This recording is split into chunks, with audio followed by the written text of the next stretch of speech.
পরীক্ষা করলো, তখন তারা এটি উদ্ঘাটন করলেন যে এই পাথরের টাইমলাইন মহাভারতের সময়কার টাইমলাইনের সঙ্গে ম্যাচ করছে। মনে করা হয় যে মহাদেবের রুদ্ররূপ কাল ভৈরব এই মন্দিরের স্বয়ং রক্ষা করেন। 3টি চোখ, 4টি হাত এবং গলায় মুন্ডের মালা, একটি হাতে ত্রিশূল, অপর হাতে ডমরু, অপর হাতে পাশা এবং চতুর্থ হাতে একটি মুন্ডু, এবং তার বাহন হলো কালো রঙের একটি কুকুর। কেদারনাথ থেকে 500 কিলোমিটার দূর উত্তরের দিকে আপনারা বাবা ভৈরবনাথের একটি ছোট মন্দির দেখতে পাবেন। এই মন্দিরটি একটি খোলা জায়গায় অবস্থিত।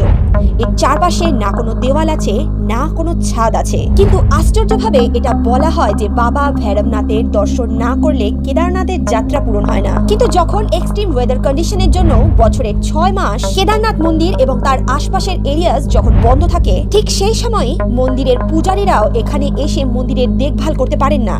মনে করা হয় মহাদেব তখন নিজের কালভৈরব অবতারে এখানে আসেন এবং তখন তিনি কেদারনাথ মন্দির এবং সেখানকার আশেপাশের সমস্ত